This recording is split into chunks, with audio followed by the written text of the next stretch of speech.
On this week's episode, we talk about Homecoming 2021 and the rumors about Peloton reaching Australia. And I interview community member Emily Parsons and much, much more. Welcome to Pelo Buddy TV, a show for the Peloton community by the Peloton community. Here are your hosts, Amanda Siegel and John Pruitt. Welcome to episode 25 of Pelo Buddy TV. I'm Amanda Siegel and I am joined by my co-host, John Pruitt. Hey, John. Hi, Amanda. How are you? I'm good. How you doing? Doing all right. Getting dug out of a little bit of snow here in Michigan, but interesting, cold. It hasn't been too bad. How's your week been? Yeah. We had that nor'easter where we got hit with the snow at the beginning of the week, and obviously, as we know, the East Coast got pretty badly dumped. But it's so crazy now with us all being a stay at home. It doesn't really affect much. The kids still had school. My husband still had work. Everything kind of just happens irrespective. So it was kind of nice. I have to say, it wasn't. We don't get much of it. So when we do get it, there's definitely like, we have some snow, and then it kind of goes away.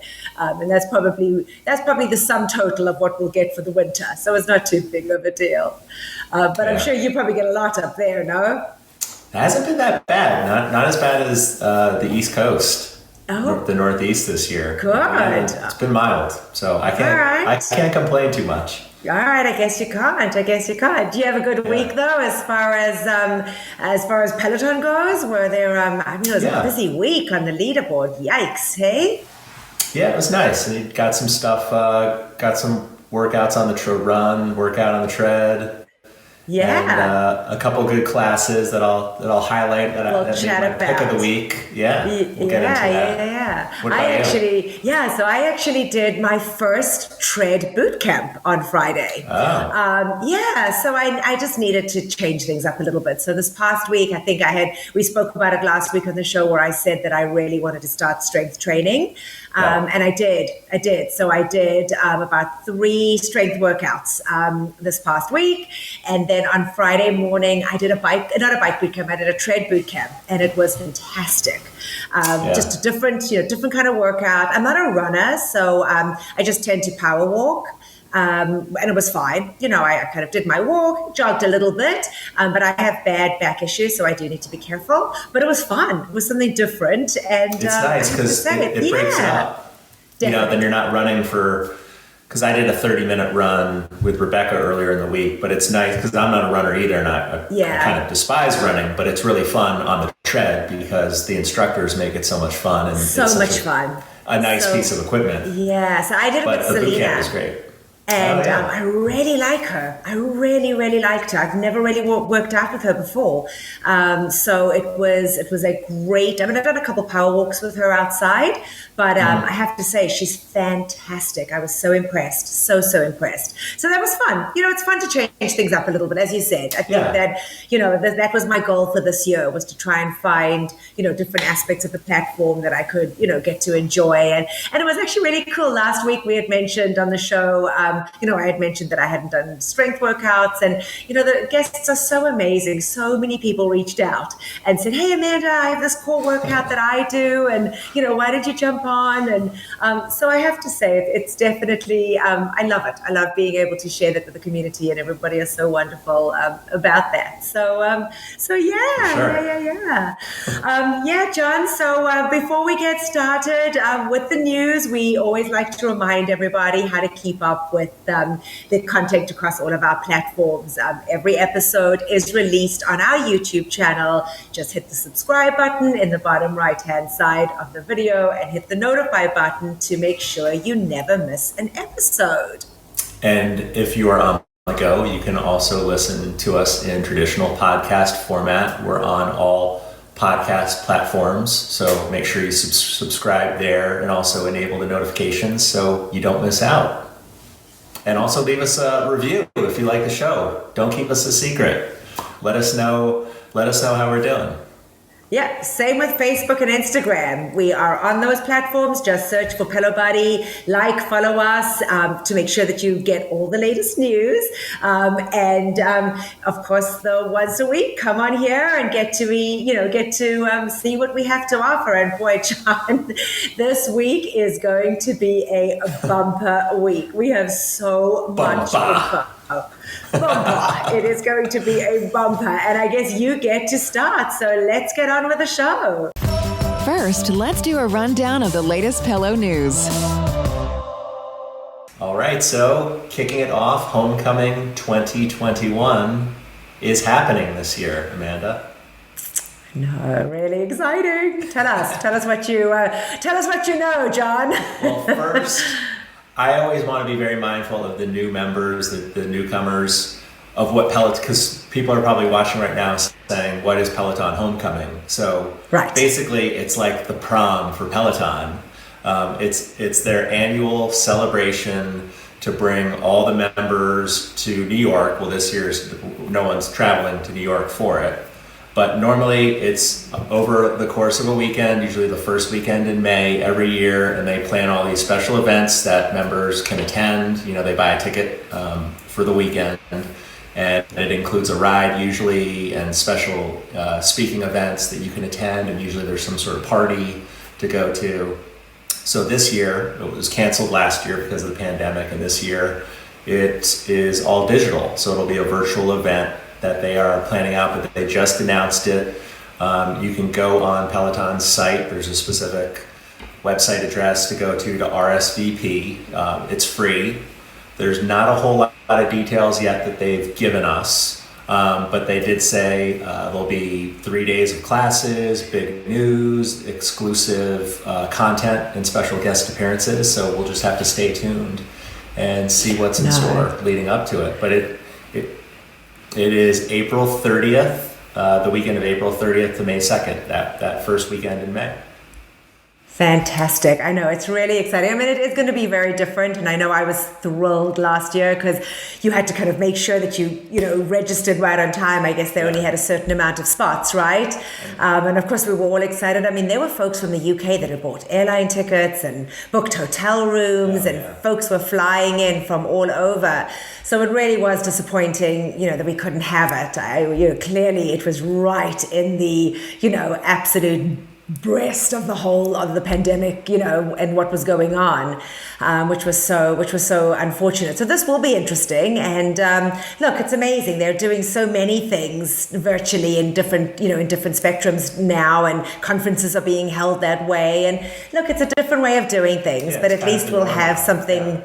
Correct. But at least we'll have something to look forward to, something that'll be a little bit different. So it should be fun. I know when I interviewed you a couple months ago, that was one of the things we highlighted was your amazing homecoming debut and making sure they got the leaderboard name correct, right? That was the whole thing with Alex shouting your name out wrong. I only got to go to Homecoming once so far. So my first time. So for people wanting to know kind of what it's been like in the past, I went in May of 2019. That was the first time. And before that, it used to be called HRI, Home Rider Invasion. Because back then, before we were referred to as members, we were home riders. And then obviously they shifted with the Tread. So now everyone's Peloton member.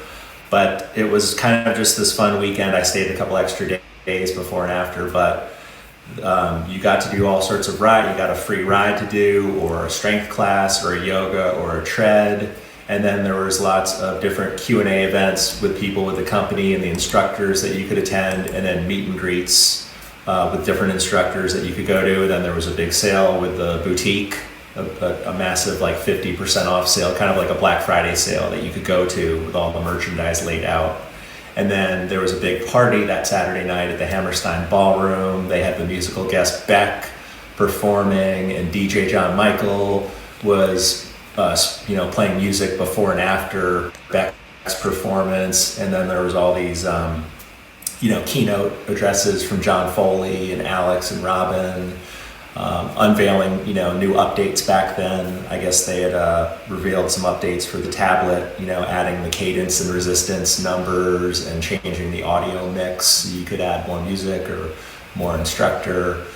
But it was just a fun weekend because it was great because I got to meet so many people that I just knew virtually that, were friends, but that we finally got to meet face to face, which was cool because it just felt like this continuation of this, long-standing friendship. So yeah, it was a lot of fun. So last year, when it was canceled, I know I was totally bummed out. Me too. And then they didn't do anything. Right. They just had that little live sort of talk with John Foley and Jen Sherman and. Oh, that's right. I remember that Yeah. And Tom They did that Cortese. kind of like a Zoom. That's right. It was just thing. the three of them kind of like talking about the year. But yeah, it would have been fun had they been able to pivot and do something digitally for it last year. But this year, I'm sure they've had plenty of time to prepare and put together something really fun and exciting. Yeah. So it's interesting because, now that I wouldn't even know what the number is now, but clearly 3 million plus members, 2 years ago, I'm curious to know how many members were there, at that point, and to have seen how it's grown so significantly, certainly in this last year, as we all know. But yeah, it was a much more intimate group of people. People did seem to know each other, but now you find your people, right? You find people that you tend to see on the leaderboard more often, and those you connect with on social media, and those become your people. And yeah, so mine's definitely changed significantly from who I first started riding with to who I ride with now, and it's fun. It's fun. Yes, I'm looking forward to that. I think that's going to be a fun weekend, and again, having everybody together. Hopefully most people will be able to join. Is enough time to block it out on your calendars, being the end of April. Yeah. So yeah, it's going to be a fun weekend for sure. Yeah, John. So it looks like after speculation and rumors that on Thursday, Cody finally took to social media, and I guess he confirmed that he had in fact had gotten COVID-19. And although he had now been 2 weeks out, it seems like he's still not doing great. And he mentioned on his social media platform on Instagram, he had gone on to say that he was still feeling quite fatigued and dealing with the coughing. Yep, and he admitted, to never having been sicker than he was through this illness. He apologized on Instagram to the community just for not being able to return to the bike when he had promised. But having been through this with my husband, I know it is no walk in the park. And if it hits you bad, it hits you bad. And, I can see with Mark, he's still not doing great. I mean, he gets on that tread and he'll often say to me, "Oh my God, Amanda, my lungs feel like they're just going to explode." Yeah. So it'll be curious to see how badly it affected. Look, I think Cody being young and healthy and fit definitely is going to be in his favor, because I think that plays a very important part in one's recovery. There's no question from that. But I know that for my Mark, it's been tough. And I mean, he really got it at the beginning. So he was sick back in March, and still not doing great. So I'm curious to see how Cody does as he gets back on. I always laugh though, because I always tease how Cody never seems to do a full ride, right? So maybe it won't affect him quite. I mean, I see some of those instructors, You mean how he just stops? pushing. He stops pedaling. Oh my God! Yeah. He dances half of his ride. He doesn't pedal. So maybe he's actually okay. He was probably the best one to get COVID. Yeah, maybe he'll just get back on the bike and just be talking and rapping. Exactly, and sharing. Yeah, so I guess we had mentioned something on the show, maybe 2 weeks ago, when we recognized that his partner had said something about having COVID, and nobody spoke about it, and or quarantining, and we didn't hear anything after that. So, and again, I love the transparency. That he got COVID. It's okay. I mean, we know how many millions of people. So, it's interesting that so far down, they've been so precautionary, that so far down the road is when Cody happened to have gotten it. And I'm curious to know, like, when did he find out that he got it, and how did it impact the studio? Maybe that's when they, closed the studio down, and, they used, for whatever reason they did, because they needed to do a good clean. So the biggest part was that he obviously had to postpone his XOXO ride, and he said that he would do that at a later date. So yes, I'm sure everyone's excited. I know there was a lot of chatter about when's our boo coming back. I know. I was so excited. I posted on Instagram Thursday afternoon, just a couple hours before he revealed in his stories that he was still sick. I posted how excited I was for the return of his bike boot camp. I guess a lot of people didn't even know he was, because, you have to look on the bike boot camp schedule to see that he's there. Okay. And then Thursday night, he announces that he's not ready to come back yet. And I kind of felt like I jinxed it. No, you didn't, but I did. You put together an amazing ensemble of some of his pre-show stuff. I sat watching it. I was literally wetting myself. He is so funny. I mean, the stuff that comes out of his mouth sometimes. I know. I've been missing him so much. So I would just share in my stories links to long IGTV videos that I had put together of past compilations and highlight reels, and a lot of people probably haven't even seen them, but it was just kind of building up to his return. So it's fun to read. Not some of them I haven't seen in a while, so it's fun to read. I hadn't seen that one.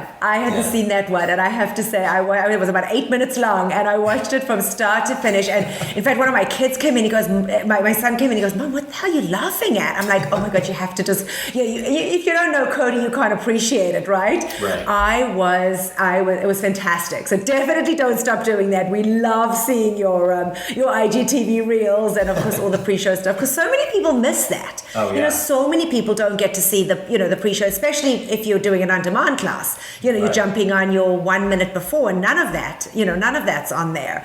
So yeah, it's really fun to do. So that was great. Thank you so much for sharing that. And no, you definitely didn't jinx that. Well, John, interestingly, the next bit of news is actually one that I'm really excited to chat about. It seems that there are exciting rumors that Peloton might in fact be expanding to Australia. Our amazing Chris Lewis found some evidence on Twitter that had been discovered by Bob Tremor, in that permits have been filed for a Sydney Peloton showroom. Apparently, over the last 2 years, Peloton has been filing for their logos and emblems to be trademarked in Australia too.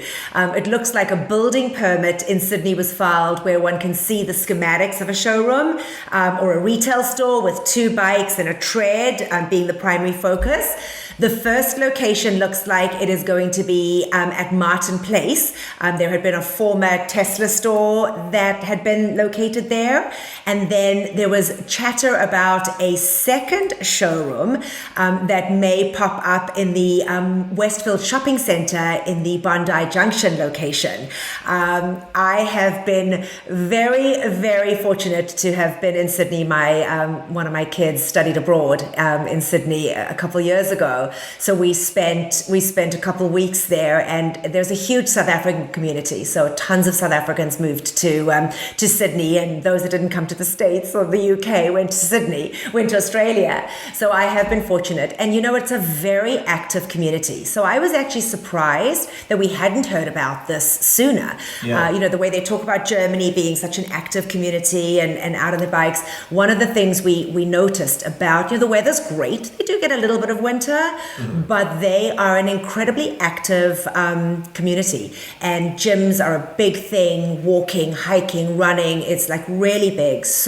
And cycling. So I'm not surprised, and I think it'll be an amazing market for it. And I have to say, I've been asked numerous times by buddies in the UK, in Australia, God, Amanda, my friends all think that I work for Peloton. I have to remind them that I don't.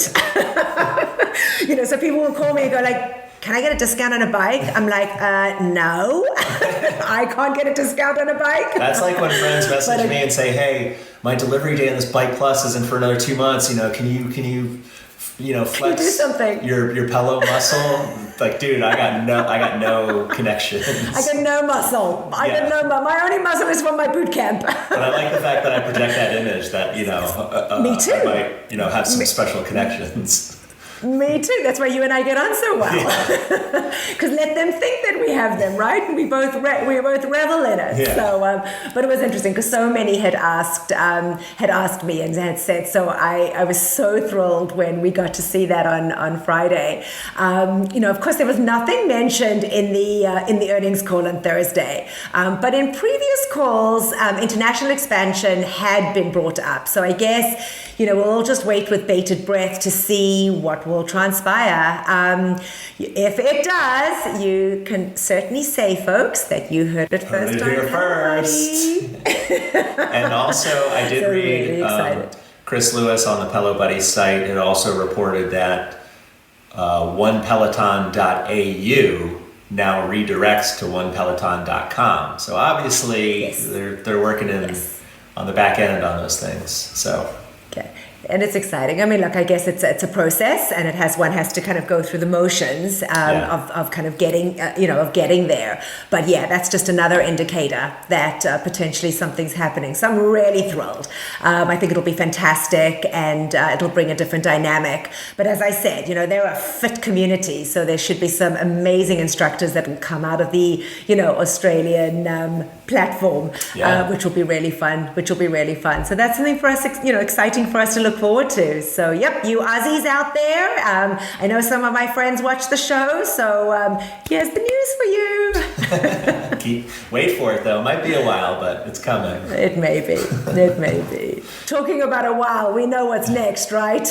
Yeah, so some delay woes, not Bike Plus related this time, but more with the new lower cost Tread.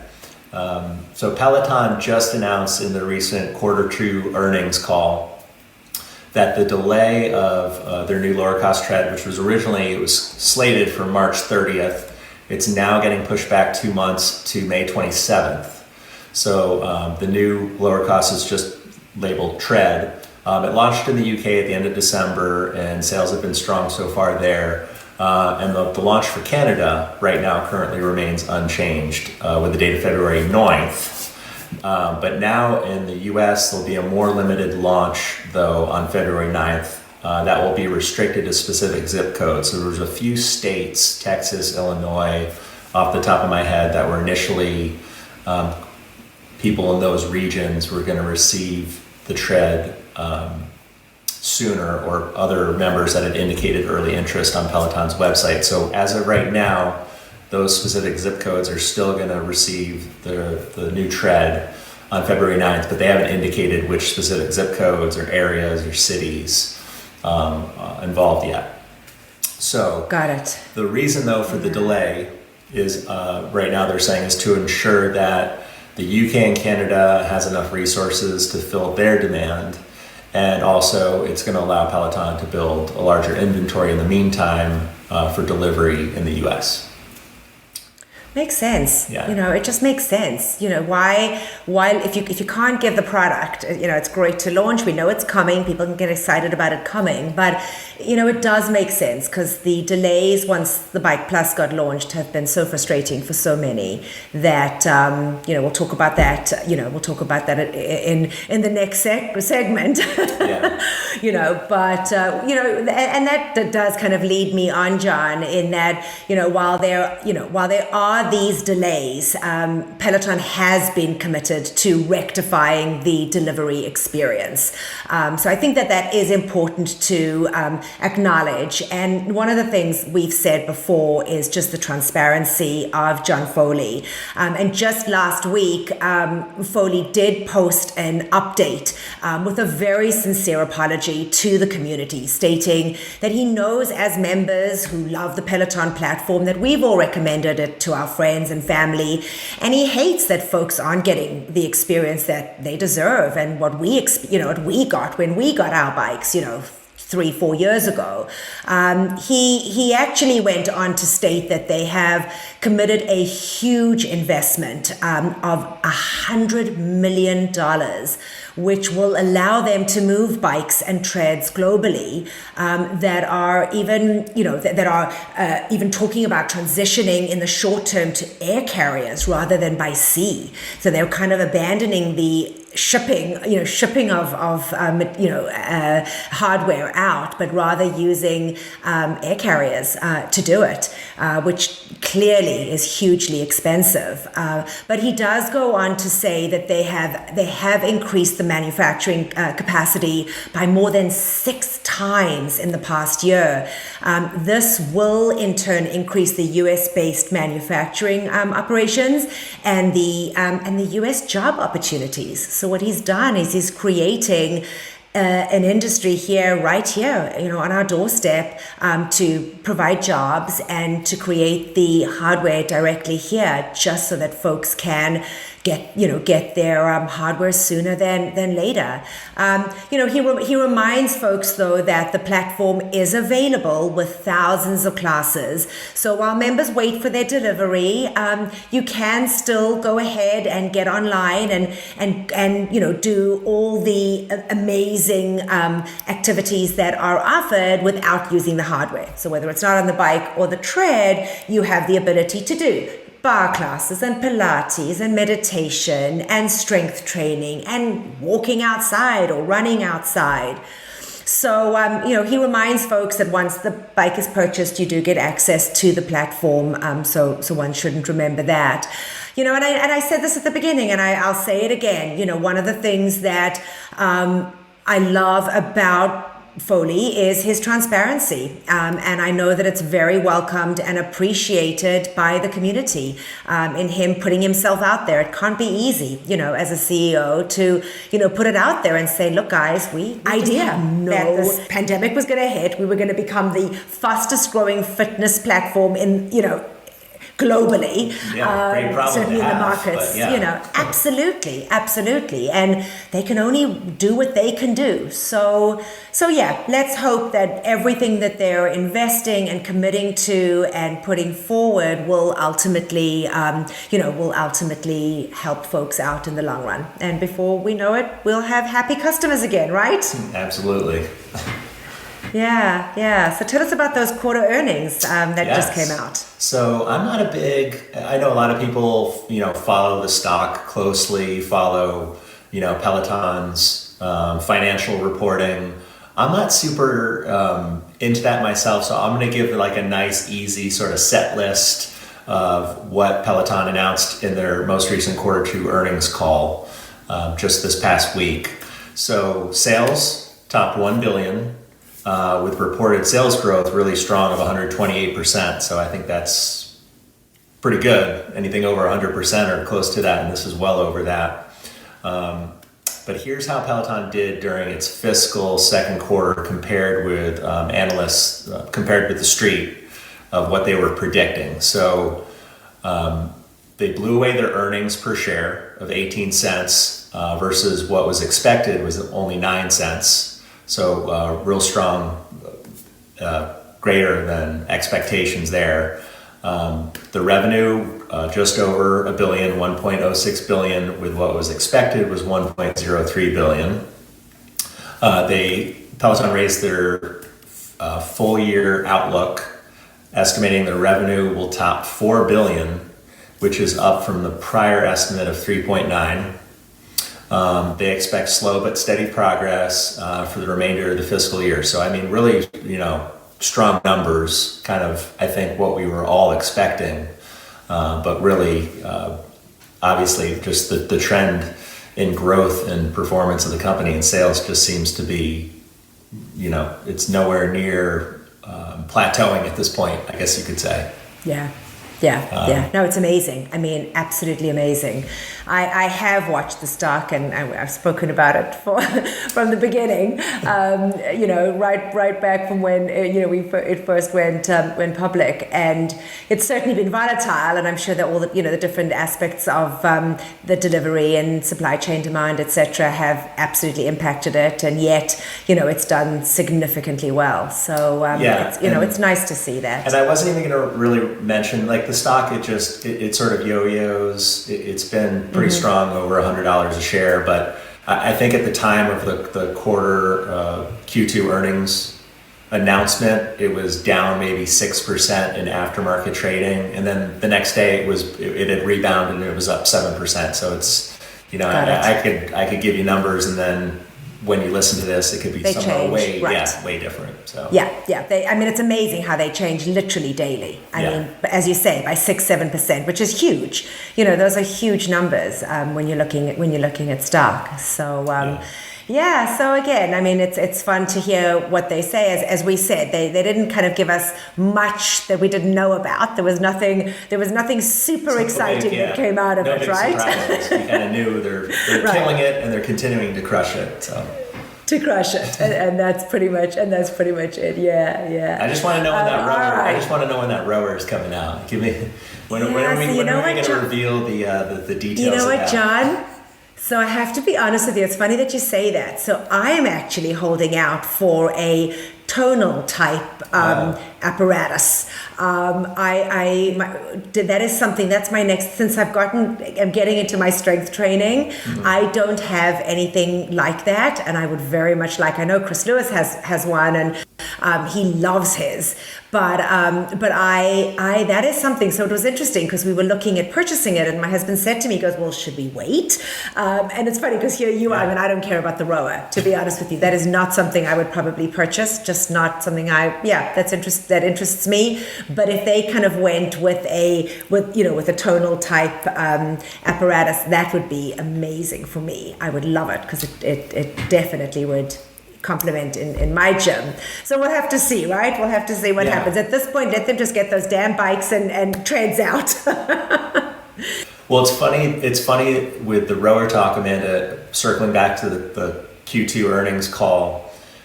An analyst asked John Foley specifically about new strength hardware, about possibly a rower. And John Foley just focused more on the strength aspect of the question.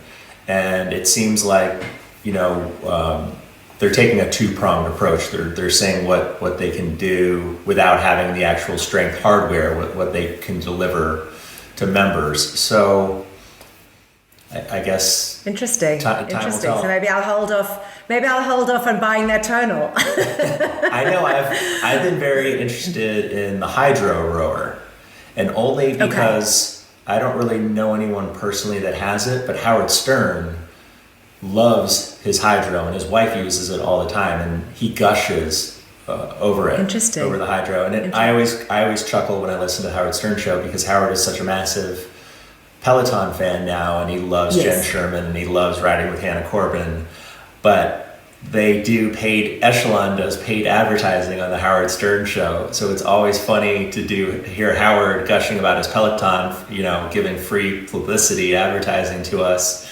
but then doing a paid read for Echelon. Very interesting. Well, I guess you'll have to ask Chris Lewis about that, because I think he has the rower. The hydro. Okay. No, the hydro, whatever it's called. It's a pretty sleek looking I know piece he has of equipment. Yeah, something that's never appealed to me, but I guess we'll have to see. So interesting though that John kind of alluded to something, and again, I mean, it's all just going to be timing. It's all just going to be timing with how they can, how they can keep production going and not constantly fall behind. Yeah, I would say it probably isn't going to happen anytime soon. I mean, just look at how much they have on their plate now. So I would be amazed if that got announced anytime soon. Right, exactly. So John, question for you. Any chance I can pass as a college kid? This past week, we saw the launch of the summer internship program for rising juniors or seniors that have possibly caught the... You think? Oh, I mean, come on. I got some grad school in me. I think I could.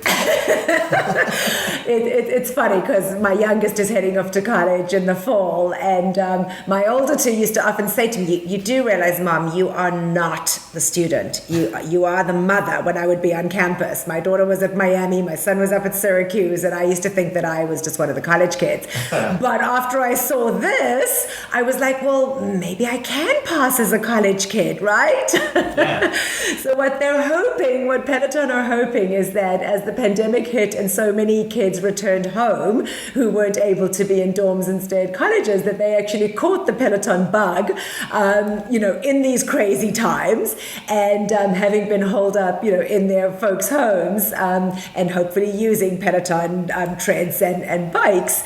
So Peloton had announced this past week that they're looking for applicants for a 10-week paid internship that could quite possibly result in a potential long-term employment if they so desired. These internships will they'll be remote based, but the candidates will have the opportunity to be involved in all aspects of the company, from apparel, branding, marketing, global communications, copywriting, graphic design, IT, mechanical engineering, industrial design, music, HR. Oh my God, I could go on and on. Probably one of the most exciting parts of the internship, though, John, is that the applicants will have an opportunity to connect with the instructors too. So I'm telling you, I saw that, and I did. I turned around to my husband and I said, "Can I apply?" This is how you want to get your foot in the door, Amanda. With a right, as an intern at $15 an hour. I'm happy to take it. But yeah, I think that's a really exciting opportunity, and why not? I mean, these are young, hopefully health conscious, fit kids that want to be involved in something that is just growing exponentially. So what an amazing opportunity. So for those folks that are watching the show, if you have, your college kids home and they're looking for something to do over the summer, what an amazing opportunity to get involved with the Peloton brand. So definitely an exciting opportunity for some people out there. Yeah, and it's virtual. They don't have to move or get set up in an apartment in the city. Yeah. Sounds pretty cool. Well, we did have a snow day, obviously, a Peloton snow day recently. All classes were canceled at Peloton Studios, New York, the other day, due to the tri-state area getting pounded with over 2 feet of snow in some parts. And then also, and I know that it bummed me out because Jen Sherman's class that I was going to do was one of those that got canceled because I guess it was pretty bad in New Jersey where she lives. So yeah, we had a full day of no live classes from the New York studio, and then the following morning, all the live classes went encore or just on demand as well, and then they resumed later that day. So I guess they're digging out now, but everyone had a nice little snow day at home in the New York area. Yeah, we saw a couple of them posted. I think Alex posted having digging out and shoveling and having a fun, relaxing bath. I know, Alex, I got on Instagram. It's funny seeing Alex in the suburbs now. I don't know if he's in the Long Island area or New Jersey, but it's just funny. It's like Alex is all domesticated now and in a home in the suburbs, and just seeing him random, posting like down the street with all these other random houses. And yeah, he had this old school shovel, and I looked at the amount of snow from his Insta Live. I said, yeah, he's gonna maybe last 5 minutes with that thing. And then he was looking out and going, man, where are all the kids, going door to door, shoveling driveways? Back when I was, a kid, we just, house to house, $20 a driveway, boom. It's like, where are all the kids? They're just at home playing Minecraft and video games now. Come on, where are the hustlers? Yeah, I mean, exactly. Too funny. Too funny. Yeah, so we got a little bit of snow, and it's quite a transition I've got here, Amanda. Moving on to we've got a new strength track, strength stack. Peloton's announced a brand new, I can't speak now, has announced a brand new collection for February called Your Monthly Strength Stack, which features a set of classes that are put together by Andy Spear this month.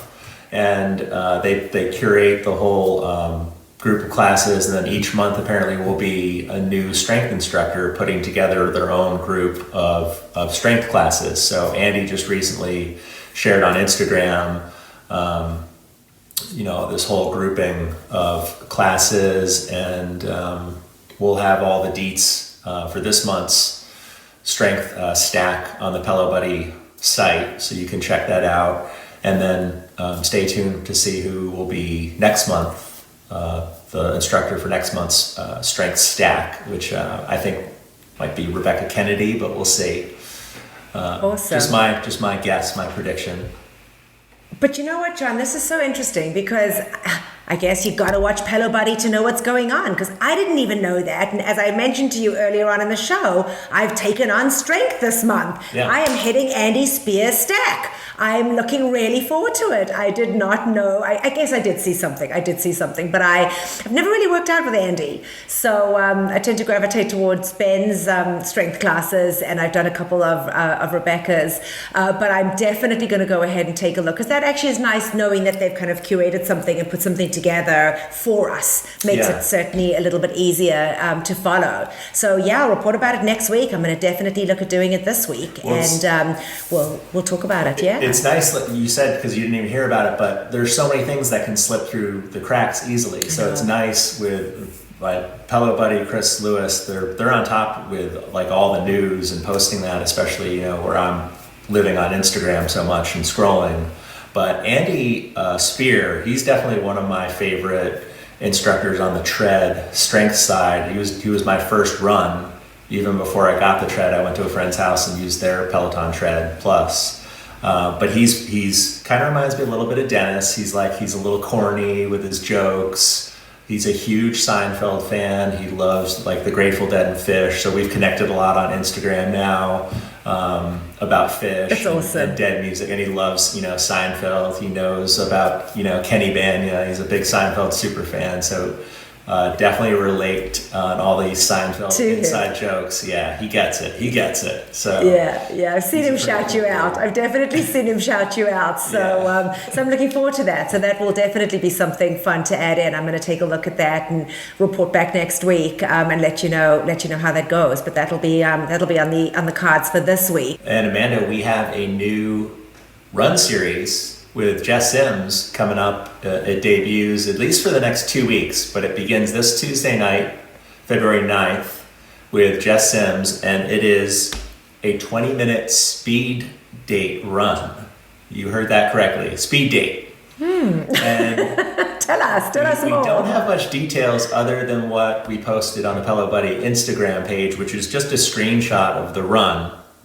But it reads, looking to make new connections, love sending out high fives, like this guy? Then it's time for a Tuesday night speed date with Jess Sims. Set the mood and connect with new members while putting in the work in this 20-minute run. So I guess you're just going to have to join Tuesday night to find out what it's all about. All right, are we eligible, you and I, considering we're both married? Hey, we're just doing research. Yes, some people, I always see funny comments about, they're mainly troll posts, but don't high five my husband, how dare you? Like he's taken. So yeah, I don't know how I don't know if video chatting will play a role in it. Yeah, because you have to be following each other in order to video chat with somebody. So right. That could be fun. Right. I would definitely, if I did, I never really work out at night, but if I joined it, I would definitely be video chatting people up just for comic purposes. For kicks. Yeah. For kicks. For fun. fun. And when I video chat, do you video chat much, Amanda? I do sometimes. I find it annoying though, to be honest with you. The sound is never great. I have to tell you, I'm not thrilled with it. It's always kind of awkward for me because if somebody tries talking to you and then you just say, what, huh? So basically, I just always video chat. Like I video chatted with our this week's guest, Emily Parsons, not too long ago. And I couldn't really hear anything, but I always, joke when we're riding. I just point down to the resistance knob and I go, turn it to the right, and then I just throw a high five up, and then I end chat, and that's pretty much the gist of it for me. Usually I egg people on, I'm like, come on, turn it up a notch.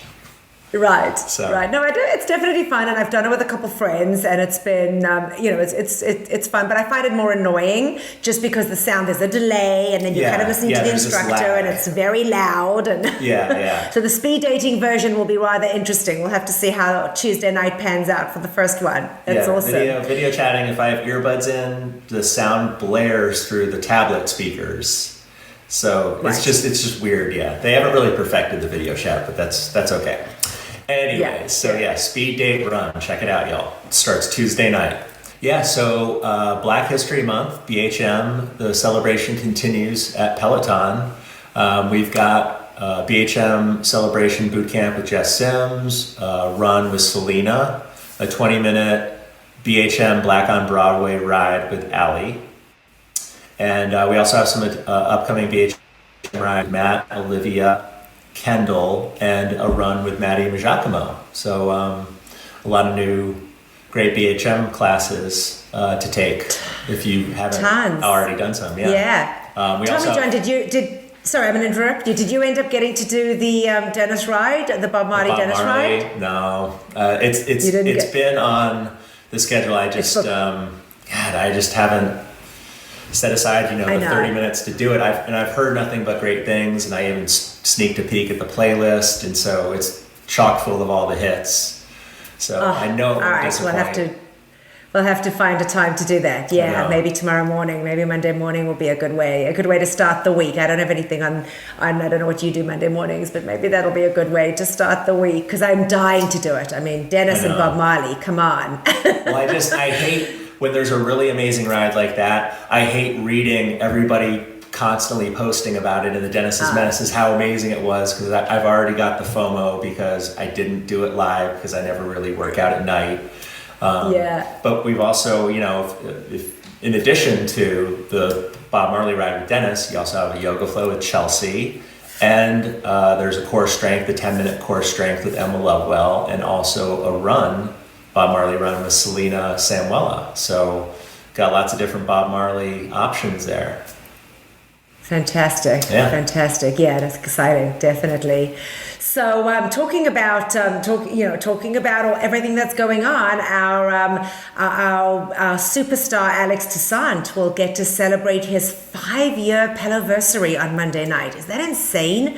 I can't believe it's been 5 years. I mean, he's kind of one of the first, right? It's fantastic. He actually was so animated on social media, and he went on to post both on the One Peloton Instagram page as well as then on his own that he's going to be doing a 45-minute ride. That's tomorrow night, Monday night at 7:30 p.m. Eastern time. So another night class for you, John, that you'll have to maybe miss. But he just seemed so excited and so pumped. He said he's going to incorporate his first ride with Robin. He's going to his involvement with ESPN and The Last Dance. He went on to just thank the community and reminded everyone just to count their blessings, which is a big thing that Alex stands for. But that's going to be really fun, and that kind of got thrown in like at the last minute. So Monday night, tomorrow night, 7:30 p.m. Eastern, Alex will be on there. I'm sure it'll be awesome. He'll give everything. Happy anniversary, AT. It feels like he's been around, forever, since the early days. I can't believe it's only been 5 years, but it's been almost 4 years that I've been a Peloton member, and that time has flown by. So that's amazing. Crazy.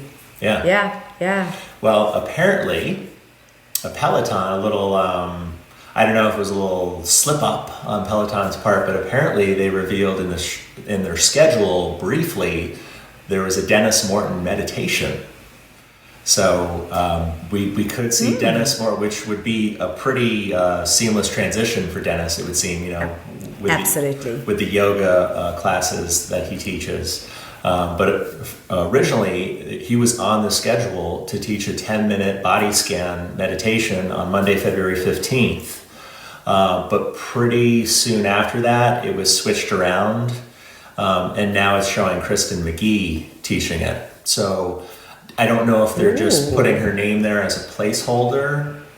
So when they do make that announcement, then they put his name back. So we'll wait and see. But we'll have to wait and see. That could be a really strong addition to the meditation instructors that we have there. I know Cody, recently was added doing, meditation. So it totally seems something within Dennis's wheelhouse to add that, I mean, between you and me, I could see Dennis before I could see Cody. I did find it rather strange that Cody was on the meditation platform.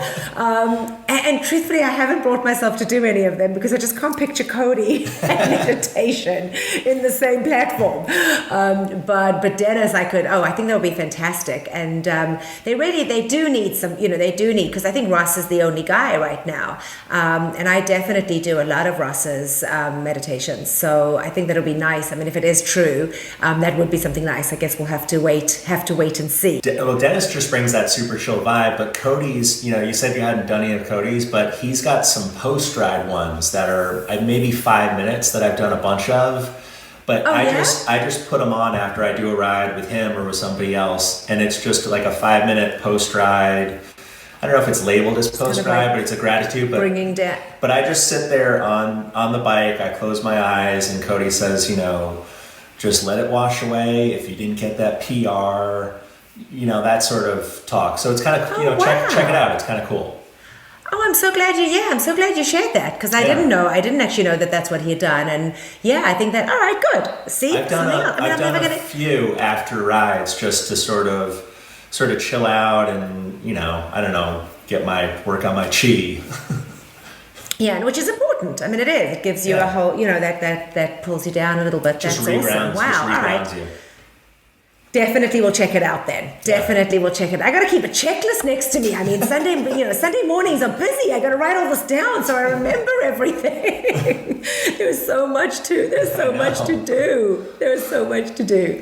Well, what is fun, tonight we'll get to see the gorgeous Emma Lovewell on the big screen as she collaborates with Scott's Miracle Grow in the Super Bowl commercial.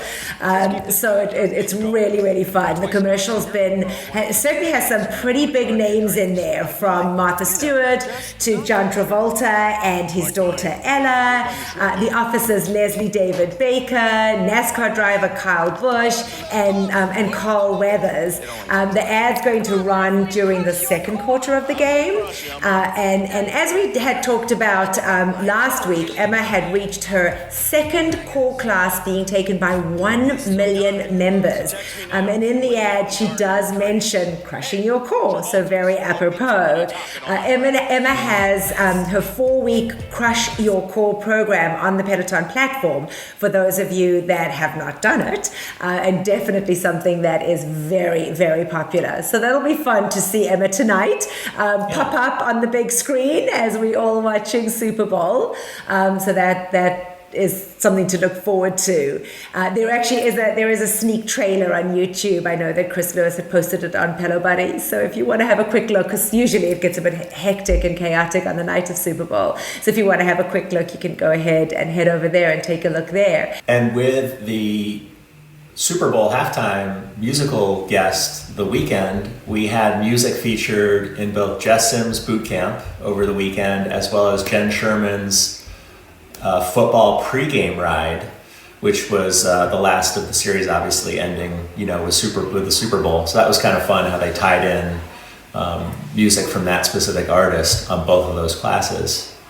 Yeah, that was really cool. That's really, really cool. But there's been a lot of, it's funny because you suddenly see, we get so excited when we see celebs, using their Pelotons. So in conjunction with that, Miley Cyrus is going to be doing the TikTok pregame. I guess there's a whole TikTok pregame show that they're going to do. Yeah. And they had Miley featured. She actually had it on her own Insta page, running on her tread, singing. And they were saying that was kind of how she, practices in working out, because they're dancing and carrying on the entire time. So there was a whole thing with her singing on the tread, and then they actually went on to film her practicing. It was amazing. It was done in her home studio and she was practicing. But then Lizzo kind of went onto the mic. She wanted to create her own Miley. Yeah. She got in on it.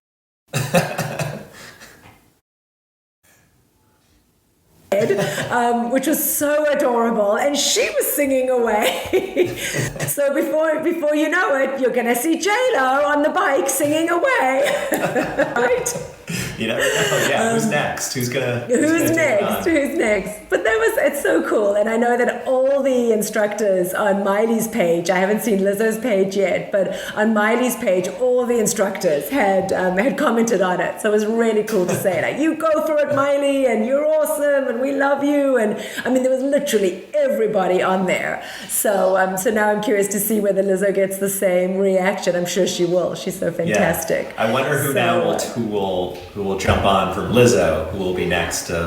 Like you said, maybe somebody on the bike. Yeah. We'll see. Yeah, singing away. But I guess, hey, to build up stamina, can you imagine singing and running at the same time? I mean, I can barely, when I'm running on the Tread Plus, I can barely even high five. Right. Let alone. Right. So the Tread instructors, Andy and Rebecca and Jess, they have some serious skill when they're sprinting and they're still giving out verbal, cues. And they're talking. Impressive. Yeah, it is impressive. It's like impressive. major breathing, breath control to be able to do that. They're awesome. I mean, It's fantastic. It's fantastic. Yeah. So, John, moving on though, Jess Sims actually talking about tread instructors and being able to talk through crazy exercises. But Jess Sims very excitedly announced that she is collaborating. She has like a new collaboration and partnership with Reebok. So I guess she's now a Reebok athlete. That's what she called herself. The partnership really means a lot to her though, because she says that since she was a little girl, she remembers her dad loved the brand, still loves the brand, but back then she remembers him in his crew neck Reebok sweatshirt and his sweatpants, and loved seeing him run around on the sports field or the basketball court, and she says she remembers him wearing it. She used to remember her stealing it and wearing his sweatshirt, and they developed an amazing relationship together, and obviously their love for basketball. And she says she just has such fond memories of her childhood, with Reebok being kind of what brought her and her dad into the athletic world together. She says she even remembers her first pair of sneakers that she owns, but she goes on to share how after she left education to pursue her career in fitness, she went on to work for the brand 3 different times. So she had different, she grew up in Boston, and Reebok is based out of the Boston, Massachusetts area. So she went on to work for Reebok, and now she's been offered this amazing opportunity. And she says it's just beyond her wildest dreams, and she was really animated and excited about this partnership and collaboration that she has with Reebok. So that was really fun to see, and we'll see where that goes. And it's always sweet when there's a personal story like that to connect them to the 100%. Brand that way. It just makes 100%. It even more special. I remember that just made me think of, I had a pair of Reebok sneakers back in the day that I wore for tennis, and they were the pump. Reebok had these pump sneakers where you put them on, you lace them up, and then there was like this little, almost like a basketball like button on the front tongue, and you could pump it up, and so it would be I do remember that. Like fit even better. Just a random thought that came to my head. It's so funny that you say that, because my thought was, living in South Africa, we never had Reebok, and my sister lived in the States, and I remember visiting. I must have been 16, and I remember visiting the States with my parents, because my sister's 9 years older than I am. Visiting the States with my parents, and my father buying me high tops, Reebok high tops, and I took them back to South Africa, my white Reebok high tops with my Guess jeans and my Benetton sweatshirt, and I was like the cool chick coming back from America. I mean, I was it and everybody was like, you got Reeboks? Like, really? So, hey, Jess, I'm right there with you. I remember getting my first pair of Reebok sneakers too. Hopefully nobody was trying to fight you for those, because back in the day when I was growing up, people were getting beat up for their Nikes, their Air Jordans. It was crazy back then. In my little sheltered community, they just thought I was cool. Nice. But isn't that funny? It brings back memories. But good for Jess. I mean, that's really exciting. So we'll see where she goes with. We'll certainly see where she goes with that. But that's definitely fun and exciting for her. So good for her. Yeah, and some other instructors in the news. Cody, he was on the Today Show last week. Fully remote. He was on with Peter Alexander and Kristen Welker from the Today Show. They're all remote from their homes, and he basically took them through a floor exercise. But Kristen and Peter Alexander, it was fun because they have Pelotons, and they obviously work out with Cody because they were both spitting out the Cody lingo to him. Peter Alexander was saying, "I got my wig on tight, boo. I'm gonna grab my water to get my life together." So that was fun. It was, it's a quick, 3-5 minute segment. But it's curious now with Cody, having COVID. I'm kind of curious to when he actually recorded that, where he was, I guess, recovering or. What point he did it, but he seemed, looking at that segment, no one would have thought that, he was sick at the time. Interesting. Maybe it was pre-recorded. Yeah. So it was a fun segment. And then there was a recent article by Fortune titled "Peloton: An Oral History from Janky Broken Prototype Bikes to Champagne Bottle Popping." And it was kind of a fun a video on Fortune.com where they spoke with 4 of the 5 Peloton co-founders, the ones still with the company, to better understand how they turned this crazy initial idea into such a sensation that Peloton is now. And the video interview took place back in January. But it talks about, the early days, how the co-founders all met, how they conceived the idea for this, at-home connected fitness bike. So it was kind of fun to, see that walkthrough history, kind of where, John Foley and some of his other co-founders, where they were working at the time and kind of how they came together, and really, the really early days from when they were just this no-name company just starting out, trying to build this bike that it is now, and getting to that final point where they actually delivered it, and starting a Kickstarter campaign to get it funded initially. Right. So kind of a fun video interview. If you have 5 minutes or so, check it out on we have the link on Pelo Buddy, but it's pretty interesting. Very cool. Yeah. So John, Ali Love has certainly also been out there a lot, and she was interviewed on JP Morgan Chase's podcast, Woman on the Move. She spoke about what she's so passionate about, action and empowerment.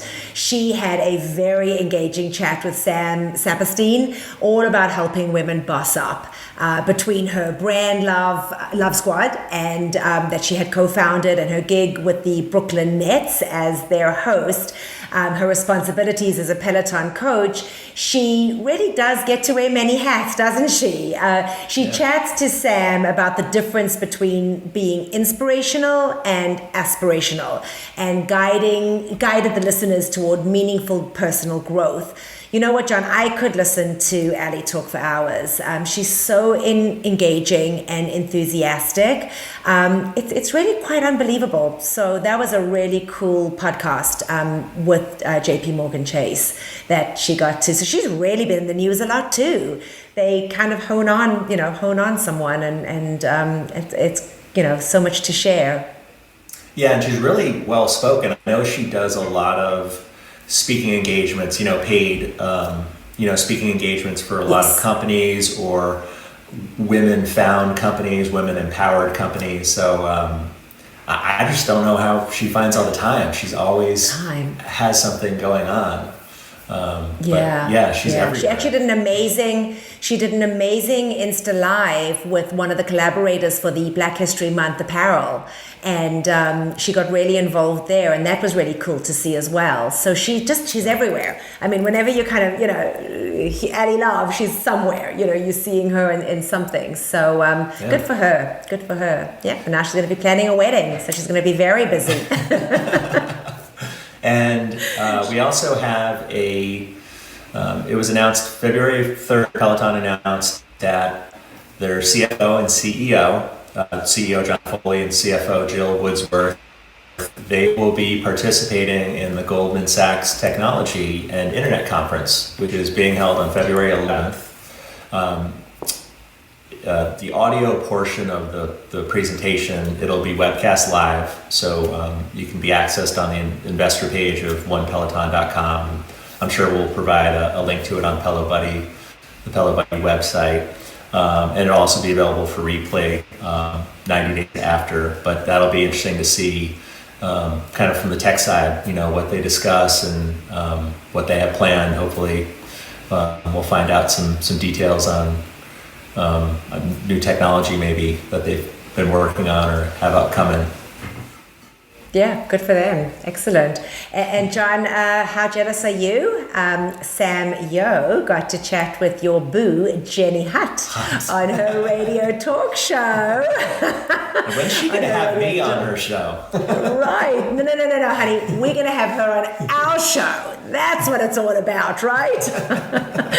So Jenny Hutt has her show Just Jenny on Sirius XM, and she's a huge Peloton fan.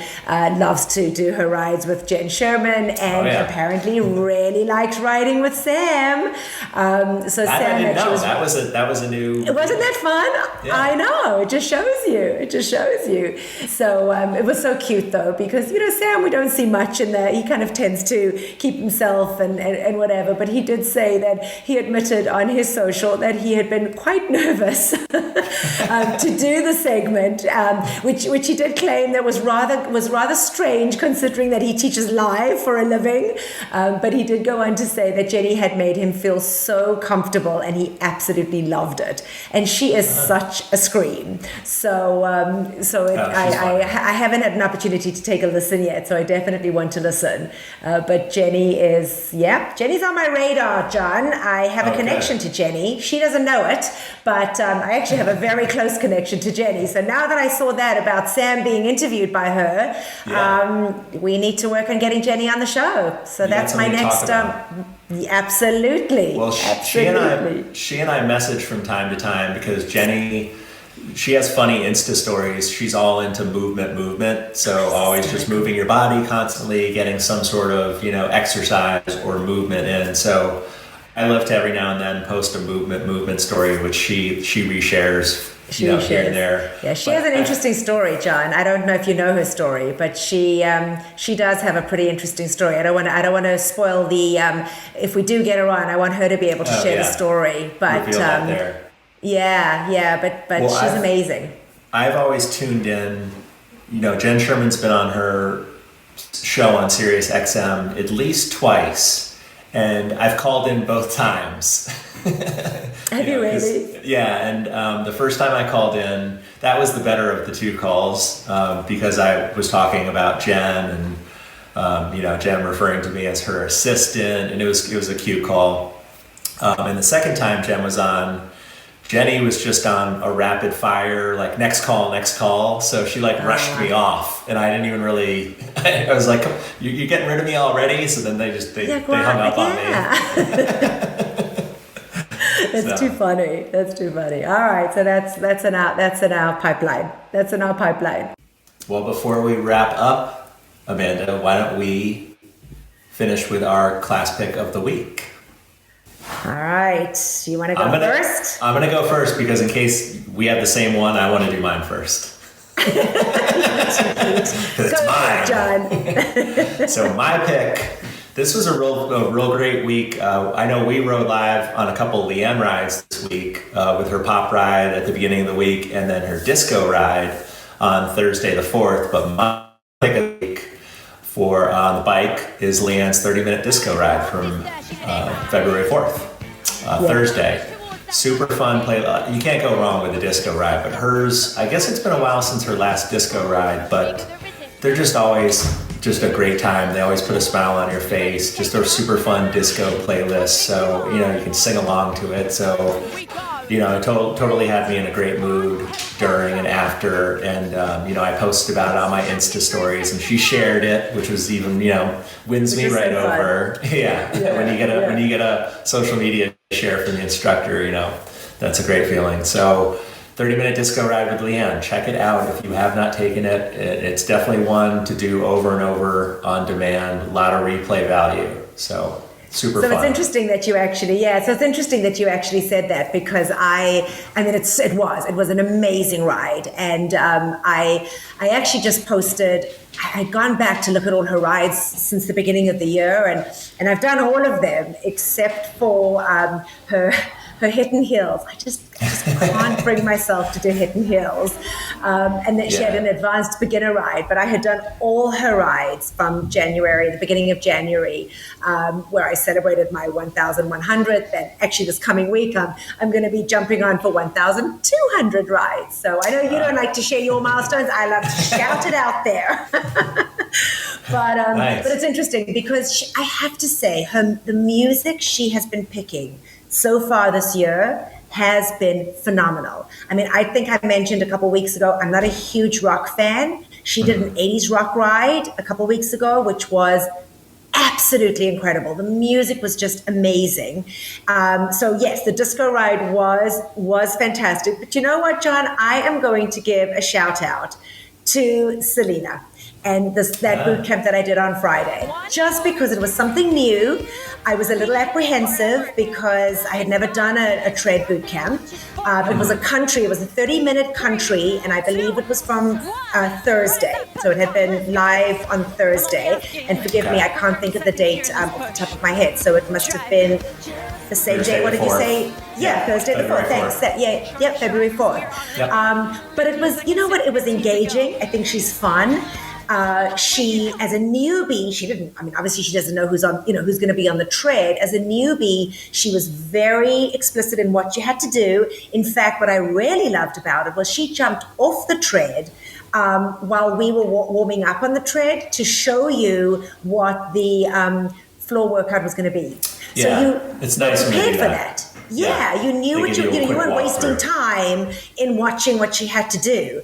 And I thought that was amazing. So shout out to my friend Atomic Blonde 1, Tracy McCann, who encouraged me to do it, because I have to tell you, for those guys, and especially with the tread just being launched in the UK, I got a really cute message from Tony Sinkinson, Cinco, who we've had on the show before. Tony just got his tread and was really excited about it and shared it with me. So for those folks that watch and listen to the show who have just gotten their treads in the UK, definitely incorporate those boot camps into your workouts, because I think that they add some diversity to a workout. I'm pushing strength so much now. I'm absolutely pushing it, and I know that if I say it on the show, I have to be accountable for it. So I've got you watching me, I've got the Chris's watching me, so I want to make sure that I get my strength in. So yeah, that's going to be my pick, but I'm right there with you with Leanne. You can never go wrong with a Leanne Rigsby ride. Yes to you, Leanne. Yes to you. We were done and dusted. Love that. And so we are done and dusted with this portion of the news, and there was so much of it, guys.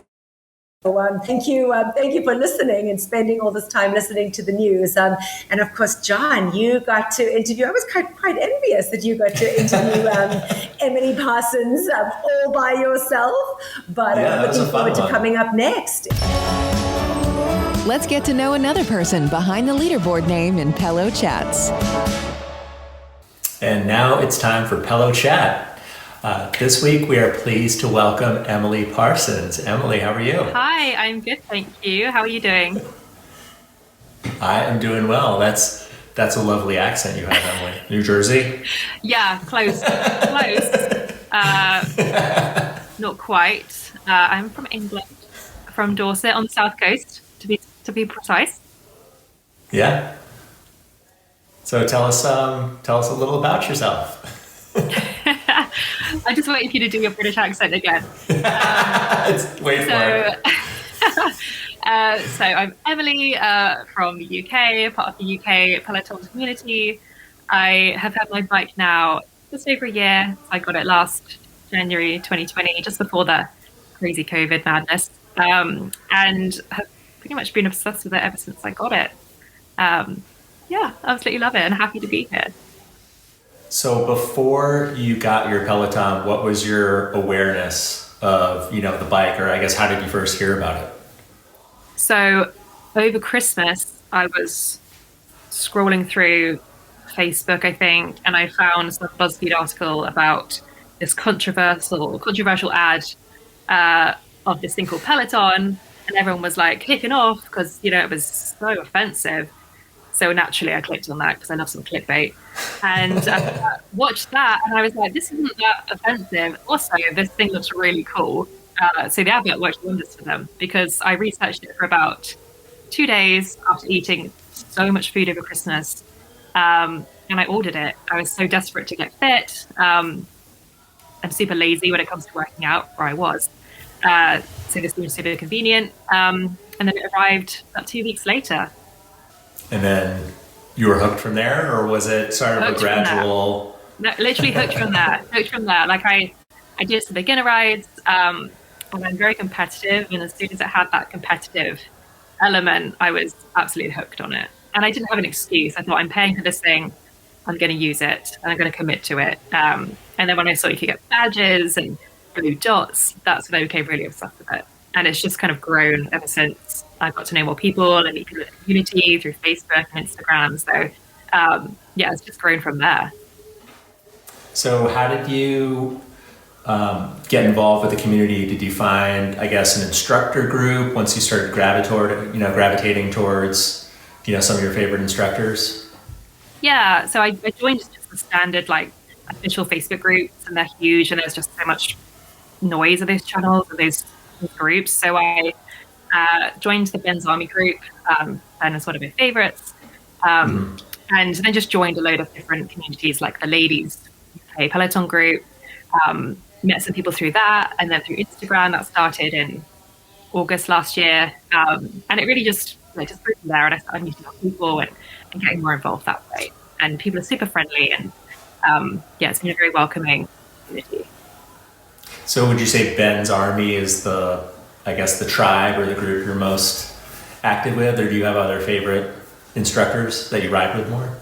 I ride with most instructors, but the Ben's Army group, I really like that group of people. They're very supportive.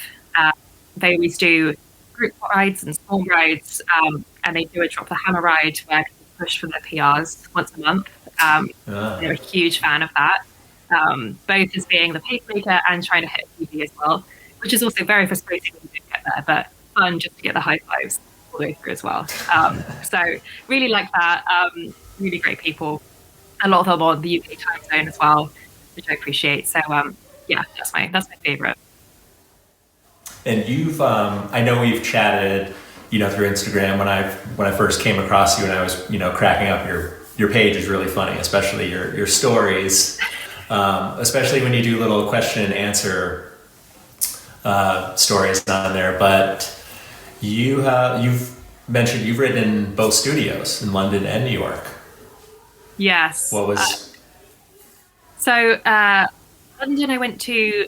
I got lucky, really lucky.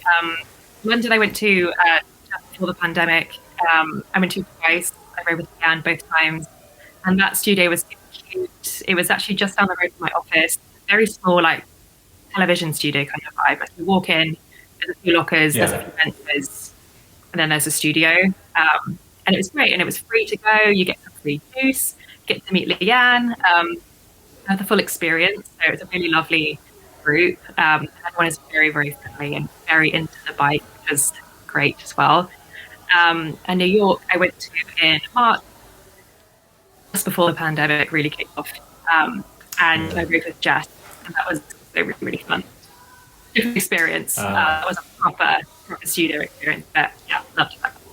And I knew so you the were in London there. Studio, Yeah, I've never been to the London studio, but the London studio, I guess they're getting ready to move, but the London studio is even smaller than, because the New York studio on 23rd Street in Chelsea was actually, I guess it was pretty small, they had outgrown it, but the London one's even smaller than the New York one. Oh yeah, London was like, you have to read the instructions very specifically online to get there. There's someone with a clipboard outside, go up a few flights of stairs, in like some random area of the building. Very in some nook. Pretty much, yeah. You have to know it to get there. But yeah, it was a really great experience. As soon as you're in the studio, it's exactly the same as being in the New York one. So yeah, really, really fun. Nice. So what, I guess, what else do you love? Do you do other content, that you like, not just cycling, but other, like, have you tried boot camp or some of the other strength stuff that they put out? Yeah, so I've not ventured to boot camp yet. Something I definitely do. I know he was pushing to try his boot camp, so he'll be the first to try. I do love strength classes. I mix it up really. I'm quite religious with how I stack my workouts. If I know I'm going to ride with Ben on one day, I'll always do a Ben strength for no reason other than I look at what looks on my profile. I'm like, yeah, that looks perfect. I have a whole Ben day. It sounds so weird, but I love it. I love the way it looks. Just looks nice and clean. Yeah. That I like try and match up my warm-up and cool-down outputs. And, that looks perfectly aligned. So I love the strength. I try and dedicate at least one day a weekend to some strength work because I need to get better with it. I'm very heavy on cardio.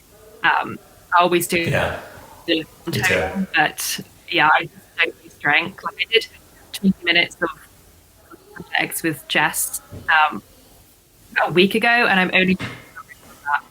And it wasn't even that hard. It was like squats and some lunges like this, and then I needed my massage done and just to recover from that. So yeah, trying to get better with that. Quad juice explosion. Yeah. Yeah. So yeah. Jess Sims always has like that delayed reaction with her strength stuff. Like you feel it 2 days. You might not feel it the next day, but you feel it 2 days later. At least for me. Oh, she's amazing. But yeah, I'm the same way. Oh yeah, but she always plays the best music. My wife is a big Jess Sims fanatic, so she always gets the Tread on Saturday mornings for her Saturday 60. But I'm the same way because I don't like just. It's tough to just want to choose when I go down to work out to just choose a random strength class. Like that's what's great about boot camp because it just mixes it up and it gives you that variety and it kind of forces you to do more strength and not just 10 minutes of light arm work. Yeah. It's been real nice, a nice addition. Yeah, and I'm not the kind of person that can just go straight in and just choose a random ride and choose a random class. I have to research what the class looks like and the arms in it, the playlist, important thing for me. Even if it's just a 5-minute cool down, it's just 2 songs, they're actually good songs, and then I'll enjoy the ride. I'm very structured and very planned out with my workouts, and then I enjoy it. Are there any songs that you look for? Because I have like a few of my favorite songs that my favorite instructors like to play, or I like to bug them to put in their playlist. So is there anything you're always looking, or is there, because I have 1 or 2 songs I don't like to hear that always annoy me. Oh, really? I don't know if there's anything you're always like checking, if you're checking for. I'm not too specific. Like I'm very, very basic when it comes to my music taste. So any pop ride, I'm probably going to like it. If it's Cody, if it's Britney or Gaga, that kind of thing, I'm really invested. You can't go wrong. Yeah, exactly. And Ben plays a lot of Coldplay, which is very hit and miss. For me, I really like it. It depends on the mood as well. In Coldplay? Yeah, I love Coldplay. I have no shame. I'm gonna lose followers for saying that, but no shame enjoying it. I didn't think people hated on Coldplay that much. I think they do a little bit. But yeah. Really? Yeah. Well, maybe I guess I haven't been spending enough. I guess I haven't been spending enough time in the OPP to catch the hate, the Coldplay hate. Yeah. I don't know. Yeah. Well, yeah, just get on that page. Probably the best thing to do. But Ben always plays Coldplay for his cooldowns and for his stretches, and I agree with that. So I'm pretty easy. As long as I like the music, then I'm good to go. Yeah, Ben loves to play Coldplay's Fix You, which I never get tired of hearing that. Same. He's obsessed with that, and I'm not mad about it. Well, I kidded Amanda, my co-host on the show, I kidded her when she said that we were talking about Hannah Corbin had a recent strength, I think it was Hannah Corbin or Emma Lovewell, had a recent strength class that reached 1 million people have taken it so far. And Ben, when he had his 5-minute Coldplay Fix You cool down from a while back, he had posted about it. It had hit some like massive number, and I kidded her because he like gushes over that song during that 5-minute cool down, and Every he was time. he's like, if you like Coldplay, you're in the know. But if you say you don't like Coldplay or you don't know them, you need to get to know. I know that he's like when you and then it gets. And I did that one. I've done that one like 100 times, and I was telling Amanda last week that he's got a new 10-minute cool down. His most recent one, and the opening tune is Fix You.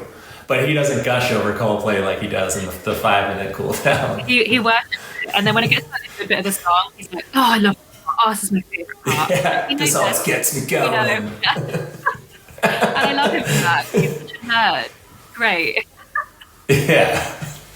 He took. I had to warm up with him. Like some instructors, that's why when you're new, I always say try every instructor at least twice, because when I initially rode with him, I didn't ride with him again until after a while, because I mean it was early on when he first started teaching, but he kept saying vibe and team, and I almost was like, let's have a drinking game every time he says vibe. And then I opened my mind up a little more, and I went back to him, and I've learned to be more accepting and not be so critical. But that's always good to, because somebody can write somebody or an instructor off after one class. I know I've done it early on when I first got the bike. But no, he's great. There's really no one I don't ride with. I even, I ride with all the German instructors, even Cliff and Mela. Yeah. The newest ones. Mm-hmm. But Ben's great. Yeah, Coldplay. I don't understand the Coldplay hate, but I have my favorite. I'm more of like a classic rock, Grateful Dead. 80s like Leanne and Sam. Sam has great 80s stuff. Sam has the best playlist. Yeah. I don't even need, when Sam has an 80s ride, if I'm not doing it live, I don't even really need to check the playlist ahead of time, because I know he's always got some random 80s song from some really bad 80s movie that I loved as a kid. Like, I think he played the Never-Ending Story theme song on one of his recent 80s rides. So, give it up for Sam. Cute. He's great, and I did a live ride with him earlier this week. Losing track of the date. Yeah, earlier this week. And the pre-show, he was playing clips from theme tube of 80s TV show. It was I love that he just has an empty studio, and he's like, "What is it? Have you got it? Have you got it?" And I'm sat there I was born in the 90s today. I have no idea what you're talking about, but I appreciate that you put into all your classes. I love it. He's just so happy all the time. He always had that smile, just it lights up the room. I know back when he was teaching a class, back when there was people in the studio, he was just during, and I love, you ride live, right? Yeah. From time to time. So the one thing I love about riding live is when you join early and it's before, the ride starts, and they're just chatting or, giving shout outs or just, randomly talking. And during one of his pre-shows, he was randomly talking about the new Star Trek series streaming on the CBS station. And he just looked up and he said, "Are there any Trekkies in the room? Are there any Trekkies?" And no one raises their hands, dead silence. And then you just hear people laughing at him in production, because they're like, "No, Sam, we're not into Star Trek." He's like, "I want to talk about it, but nobody's seen it yet. I can't talk about it with my mates. No one's seen it." It's so There's good. There's the accent. There it is. Oh, it's great. He is lovely. I couldn't fault any instructor, to be honest. They all have their quirks. It's not my ride more than others, but, they're all amazing in their own way.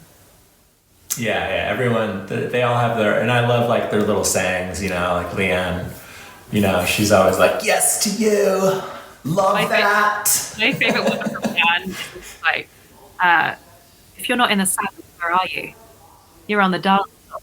It's just my favorite. Just so happy. Love it. Well, when she first started, and a lot of instructors, a couple in particular, have struggled with, pronouncing my leaderboard name, which I don't know what the issue is, but I'll give it to Leanne, because since day one, when I rode live with her when she did her first live studio class, that was broadcast here in the US, she pronounced my leaderboard name perfectly in the pre-show. But I love when she goes, Kenny Banya, come on! Yes to you. Yeah. She seems to tone down the done and dusted, though. Yeah. She doesn't always seem to throw. She doesn't want to overuse that, I guess. Some of them do say, like, they repeat a lot, like, it feels good and you know you should. Or he's like, you're in the saddle, like, sit down with grace. And I'm like, why do you say that? No one will sit down with grace. No one. Yeah. Well, even Eric Yeager, who I discovered like early on in COVID, he taught, I think it was a 30-minute Pride ride, but it was in English. And like, English, he's like, he speaks really good English, but like a lot of the words, I guess, that, don't always translate as well what he's trying to get across when he's giving you cues of how you're supposed to, come out of the saddle or your form. So at one point during the ride, he's like, guys, stay straight. And he goes, I know that's probably not the best word for a Pride ride, but maybe it's my German, or bad joke. That is a great joke. Because I just mean your spine. What a legend. He always cracks me up. Yeah. I need to do more rides with him. I think I've done a few with him and Irene. I've not tried to do the 2D German yet. But yeah, he's great. And even like, I don't know any German. So I'm just like, oh, he's at the saddle. Horizon. Sure. Why not? Yeah. Yeah. I just follow the tempo, the cadence like of his legs, to get a good idea. But it was fun because early on when he didn't really have, it was weird on the bike. You had, in order to find the German classes, they've changed it since, you had to like change and add additional language options. So a lot of people, I guess, didn't even like know that those classes were there, even though they were in German. So when I was doing live classes with him back in April and May, there might have been 130 people on it at most. So it was like a really small leaderboard. It felt like a really intimate ride. And he was shouting out all these, just giving random shout outs, which was fun.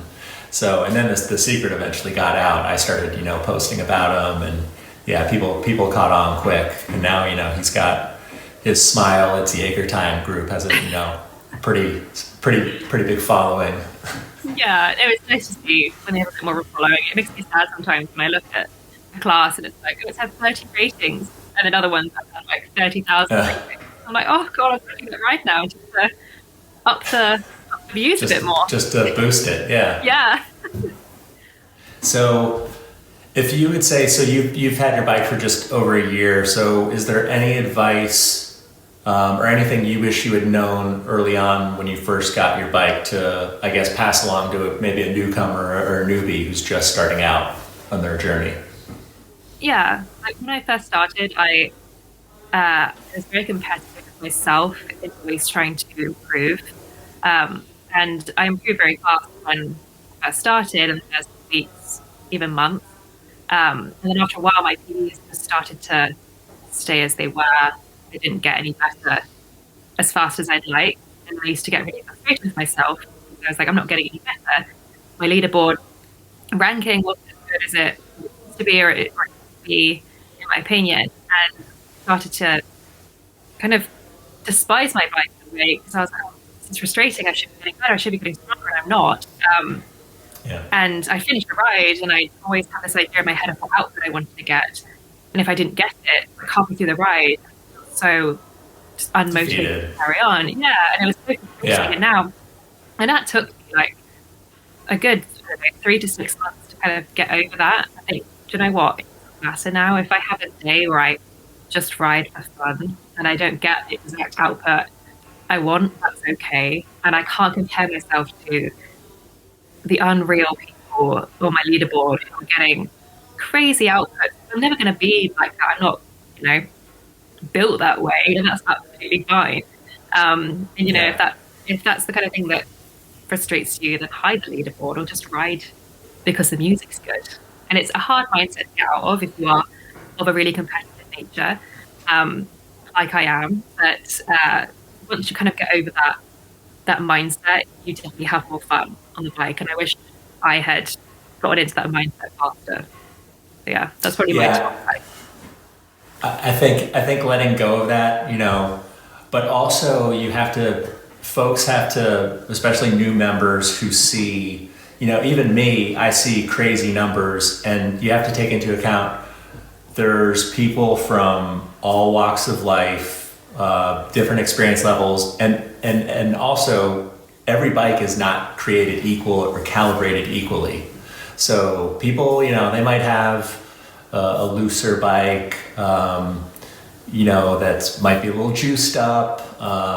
So many different factors that you can't even, like, you could drive yourself crazy. And I see people posting all the time on the official Peloton member page on Facebook, like, how's this person getting this output? And it's like, once you just let it go and just not even try to like focus on that, because you'll go mad trying to figure out what their deal is, and it's not even worth the space in your head that it like take up and consume you with. So it's great advice. Yeah, for sure. Continue. I was going to tell a fun story. Yes, story time. Continue. Say, when I rode in the London studio for the first time, I did a 30-minute ride, and my usual 30 at the time was about 190 at best. I was very, and when I rode in the London studio, my output was 320 for a 30-minute ride, and I was fuck, I'm really good. I am really good. I've suddenly got amazing. And then, then I do a 30-minute ride the day after, and there's no chance. And it took me 7 months to beat that PR. And I was like, I'm not going to delete that ride. I'm so proud of that score. And it took me such a long time. So, yeah, definitely. Bikes are very, very different, just to reiterate that point.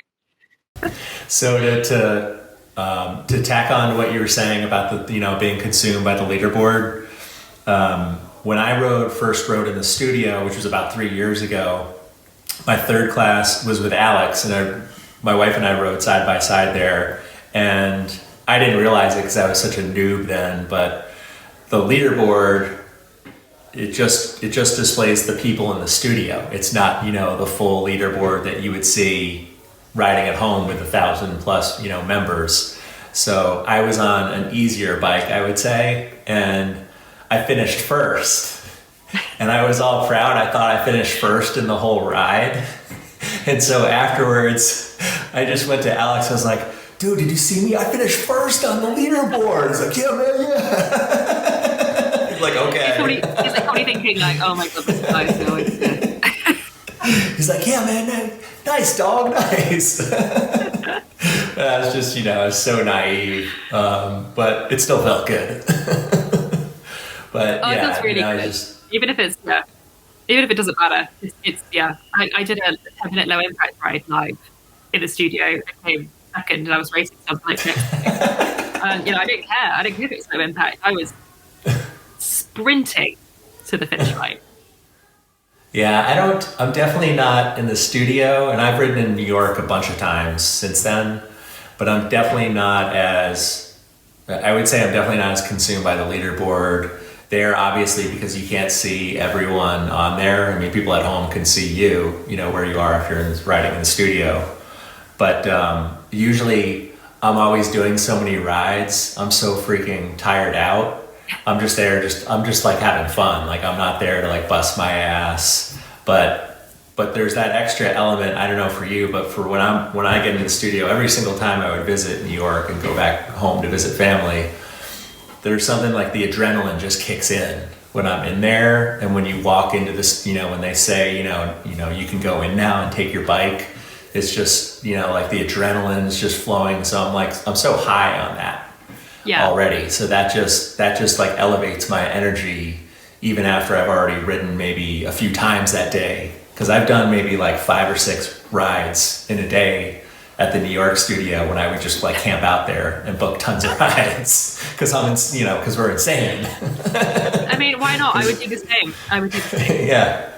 I mean, when in Rome, Yeah, for sure. If you're gonna do it, then do it. No, it's the studio experience is just like no other, and it's like no other normal spin studio you would go to. I used to go to a very like bougie Soul Cycle place in London, which would be like £30 for a class, and it's nothing like that. You go in and Leanne's that bike looking absolutely perfect. Someone touches her makeup, and then there's these cameras everywhere, and I'm just like, this is amazing. Am I going to be on TV? This is amazing. I'm so sad. I'm so blown away by the experience. So they had someone touching up Leanne's makeup.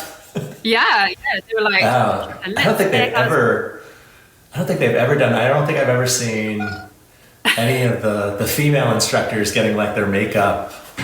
They come out camera ready, I guess. Yeah. Oh, of course. There's different standards over here, darling. Yeah. Last minute final touches. Yeah, I guess the PA staff there is they're really on top of that. Well, it's going to be fun. I'm excited for whenever they do open the studio, which who knows if it'll be this year, but especially in New York with everything, all the whole new space there and everything being under the same roof. But I'm sure it's going to be crazy now with, the membership exploding, since the beginning of 2020. Who knows how, hard it'll be to book a ride and get in, but it'll be nice to finally get back there and obviously see my family, which, I haven't seen in over a year now.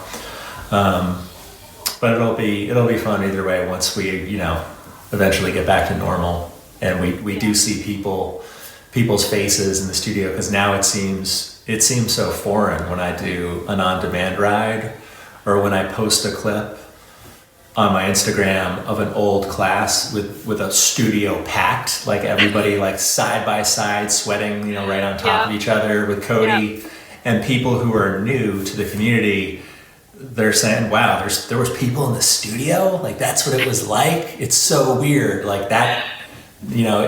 Right now it seems like it should be the norm with just them teaching in an empty studio, which we've gotten used to. But I miss the energy, especially like in the pre-show when the instructors would just be chatting up people in the studio there. So it'll be nice to get back to that. I definitely miss those days. Yeah, and it'll be nice to do a ride in the studio, make sure you get the front row, and go home, and then watch it back and be like, oh, look, there I am. I know, front row, get my camera whore bike. Your chapstick. Get my chapstick, my mints, got it all. I can't wait. Got my whole system. Well, it was fun talking to you. So where... if you want to be found, Emily, where can people find you on social media? On social media, I am Emily Parsons. And on the leaderboard, I am just Emily Parsons. Oh, that's a really original leaderboard name. Thank you so much. There's a lot of shout outs, so I'm not mad about it. It's also very easy to pronounce. No one's ever pronunciation. So. No one's that one's pretty straightforward. Yeah, you don't even need an underscore to separate it out. Exactly. So you didn't really think about anything. I figured, you have your. I've seen you post. You have your candy drawer there. In your snack drawer. I figured, what's the candy you posted about? It's the coconut. Bounty. Oh. Bounty. I thought maybe it'd be a candy related leaderboard name. Crunchies. Oh, I love a crunchy. Don't get me started with my snack drawer. I'm still working my way through it. No, do you know what? This is going to sound strange. I had my Oh, actually, I think you have your leaderboard name. So we're on the same page. Yeah. I have my leaderboard name printed, and it's on my bike. And I can't change it now because I have to redo that, and I'm married to it. You have the logo sticker on there, yeah. Yeah, I'm not getting it redone. I would put that on my bike, but I've had my bike frame replaced so many times. It's like just be pointless. Yeah, luckily mine has not had touch wood, has no issues yet. Touch wood. Knock on wood. Sorry. Knock on wood. There you go. Well, yeah, no issue.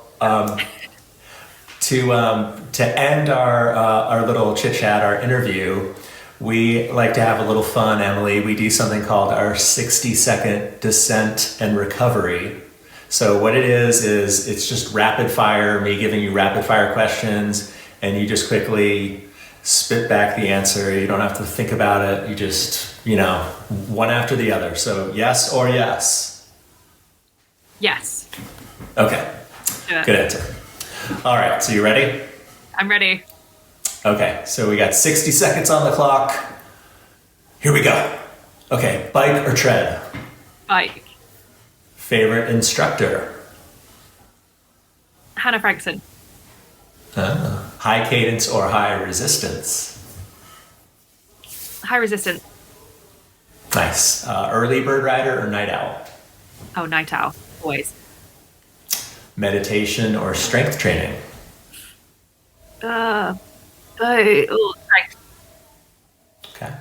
Live or on demand? Live. First class taken? Oh, it was I think it was a 2000s ride. We did it a few times, just like PB. And all-time favorite class? Oh, that changes all the time. I'm going to go with Hannah's ride, because it had some bangers in it. The most recent one? Yes. And craziest leaderboard name you've ever seen? Craziest or funniest? Oh, I'm out of time. Top of mind, glaze my donut that Cody posted the other day, and it cracked me. Yeah. Definitely a lot of glazed donut variations I've seen, especially since Jess, has coined that. That's her trademark phrase. Yeah, and I love it. But I love that Hannah Frankson festive ride that you mentioned, because one of the producers on our show, Pelo Buddy, he turned me on to like a funny moment that I created a meme out of it, which Hannah shared on Insta, but it was when she was doing Sweet Caroline. Oh, and she's like, she goes, turn up the resistance, we're coming up, and she goes, touch it. I love her so much. It's fun, like the best accent. She just is like, oi oi, yeah, like throwing towels around. Yeah. It's great. So yeah, well, I love that ride. I know none of the UK instructors swear, but she seems like the type that would totally have a potty mouth. Like if she would just, just let the explicits fly every now and then, Hannah. But I know, she does do that. Yeah, totally. She seems like or maybe on her Insta Live, maybe she's sworn a little bit. But when I posted that clip of her going, touch it, and throwing her arm down at the resistance knob, I think my caption, my meme was, when the vibe really hits me, or, something like that. And then she reshared it and she added the text and said, I said what I said. In that accent. Yeah, in that accent. Because, it totally sounded like a real, heavy accent. Oh, she's great. She's so intense, like, touch it. Okay, Hannah. Yeah. Touch it. It's a Sweet Caroline. Yeah, so much passion in that. So, yeah, I wish she would start swearing. I know one time in pre-show, when she was just randomly talking to like somebody in production, this is when there was no one in the studio, so she was just chatting up her PA there. She said something like, "Oh, I want to cover up my tits." And I sort of did a double take, and just the way she said it was so funny, and it was so crass. Yeah, on her Insta story, she is like that. She will film herself doing one of her own rides, and she'll zoom in to the chest area, and she's like, "Oh, it must have been cold in the studio that day." Yes, what a legend. We've all been there. Well, what a legend. Well, when she goes Insta Live, I need to give her a little a little feedback, because she'll go Insta Live, she'll be at home or in the studio, and she'll be like cranking up some song, and she'll be talking, and all I hear is this music going, oonts, oonts, oonts. I'm like, I can't hear you, Hannah. Turn down the music. She doesn't care. She doesn't care. She's just having a good time. And half the time she's just, she's just like dancing, and she's not even really reading the comments. She's just doing her thing, and the camera's on. So it's fun. So anyway, it was fun chatting with you, getting to know a little bit more about you, and hearing your story and your Peloton journey. Yeah, you too. It was great to chat. So, thanks so much for hanging out for a little bit. Of course. Thank you for having me. Yeah, we'll see you soon on the leaderboard. All right. See you soon. All right. Take care, Emily. Bye. Bye. Yeah, John, so that was quite a slew of news. An amazing interview, jam-packed, and an amazing interview with Emily. So thanks for that. I think for me, the highlight truly is the potential rumors about something happening in Australia. I know that I'm going to get tons of messages from my Australian crew. So that's going to be really exciting to see what pans out there. We'll wait and see. And I'm looking forward to seeing over the next 3 months what they announce leading up to Peloton Homecoming 2021. So stay tuned. Definitely, and how that's going to play out being virtual and seeing everybody virtually through it. So that will be a ton of fun. Well, again, everybody, thank you so much for taking a listen or having a watch. Again, as we say each week, if there's comments, suggestions, don't hesitate to let us know. And of course, comment, whether it be on Facebook, Instagram, or YouTube, and certainly on our podcasts. We want to hear whether you like it, whether we bore you or we keep you engaged. We certainly have fun doing it. So hopefully you have fun listening. So from me, bye for now. Yes, and as always, we will see you on the leaderboard. Bye for now.